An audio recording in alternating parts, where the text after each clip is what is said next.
क्षेत्र अध्ययन, इसका स्वाध्याय कर लेते हैं। प्रश्न 1 में क्या दिया गया है, संक्षेप में उत्तर लिखिए। उसमें से पहला प्रश्न है, आपके द्वारा किए गए क्षेत्र अध्ययन का वृत्तांत लेखन कीजिए। तो इसके उत्तर में आएगा, कौन सा विषय हम लोग लेते हैं, घारापुरी एलिफेंटा द्वीप के क्षेत्र अध्ययन का वृत्तांत लेखन।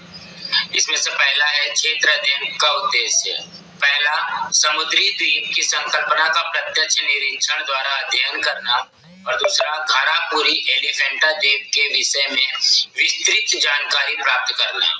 दूसरा पॉइंट है क्षेत्र अध्ययन द्वारा संकलित जानकारी।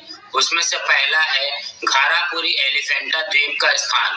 पहला है, चारों ओर से पानी से घिरे भूभाग को द्वीप कहते हैं। दूसरा, घारापुरी एलिफेंटा द्वीप दक्षिण मुंबई स्थित ट्रॉम्बे के पास की खाड़ी का एक छोटा सा द्वीप है। तीसरा, घारापुरी एलिफेंटा द्वीप का स्थान रायगढ़ तालुका में है। और दूसरा पॉइंट है घारापुरी एलिफेंटा द्वीप का क्षेत्रफल। उसमें से पहला है, समुद्र के ज्वार के समय घारापुरी एलिफेंटा द्वीप का क्षेत्रफल लगभग 10 वर्ग किलोमीटर होता है, और दूसरा, समुद्र के भाटे के समय घारापुरी एलिफेंटा द्वीप का क्षेत्रफल लगभग 16 वर्ग किलोमीटर होता है। तीसरा पॉइंट है घारापुरी एलिफेंटा द्वीप पर पहुंचने के लिए यातायात के साधन। उसमें से पहला है, घारापुरी एलिफेंटा द्वीप पर पहुंचने के लिए मुख्य रूप से मुंबई के गेटवे ऑफ इंडिया से यात्री नौका द्वारा जाना पड़ता है।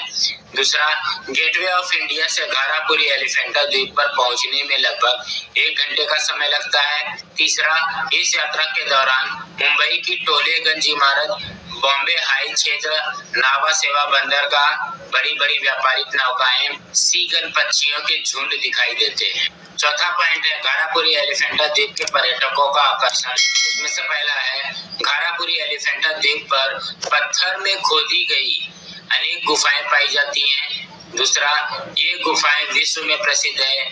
यहाँ हर वर्ष अनेक भारतीय और विदेशी पर्यटक पर्यटन पर आते हैं। पांचवा पॉइंट है घारापुरी एलिफेंटा द्वीप का जनजीवन। उसमें से पहला है, घारापुरी एलिफेंटा द्वीप पर लगभग 1500 से 2000 लोगों की बस्ती पाई जाती है। दूसरा, घारापुरी एलिफेंटा द्वीप के लोग मुख्यतः पर्यटन, धान की खेती, नौका मरम्मत, मछली पकड़ना आदि व्यवसायों से जुड़े हुए हैं। छठवां पॉइंट है घारापुरी एलिफेंटा द्वीप की समस्याएं। यहाँ पे समस्याएं क्या है, उसमें से पहली समस्या है, घारापुरी एलिफेंटा द्वीप के स्थानीय लोगों और पर्यटकों को कुछ अवसरों पर पीने के पानी की कमी की समस्या का सामना करना पड़ता है।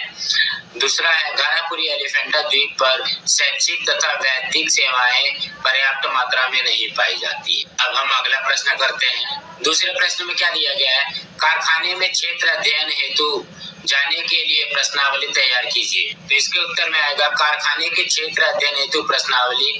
पहला, इस कारखाने की स्थापना किस वर्ष हुई। दूसरा, कारखाने में किस वस्तु का उत्पादन होता है।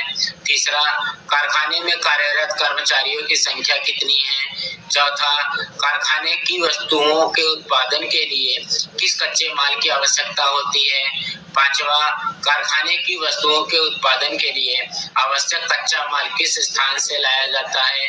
छठवां, कारखाने में उत्पादित पक्का माल किस स्थान पर बिक्री के लिए भेजा जाता है। सातवां, कारखाने के श्रमिकों की सुरक्षा के लिए कौन सी सावधानी रखी जाती है। आठवां, पर्यावरण को हानि से बचाने के लिए कौन से उपाय किए जाते हैं। अब हम अगला प्रश्न करते हैं। तीसरे प्रश्न में क्या दिया गया है, क्षेत्र अध्ययन के दौरान कचरे का व्यवस्थापन कैसे करेंगे। इसके उत्तर में आएगा, क्षेत्र अध्ययन के दौरान कचरे का व्यवस्थापन इस प्रकार करेंगे। पहला है, क्षेत्र का कचरा इकट्ठा करने के लिए बड़े आकार का बोरा थैली साथ लाना। दूसरा, यह सावधानी रखना कि क्षेत्र अध्ययन में सम्मिलित व्यक्तियों द्वारा किसी प्रकार का कचरा न होने पाए। क्षेत्र अध्ययन के समय उपयोग में लाई गई थैलियां, प्लेट, खाद्य पदार्थों के आवरण, शेष खाद्य पदार्थ आदि वस्तुएं एकत्र करना।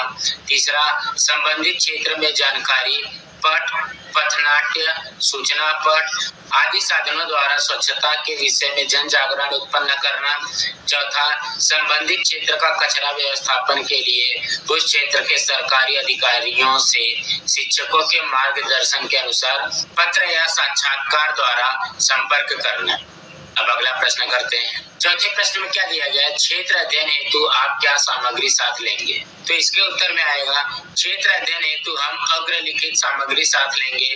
पहला, जानकारी के अभिलेखन के लिए अभिलेख, कापी, कलम, पेंसिल, मापन पट्टी, कैमरा, दूरबीन इत्यादि।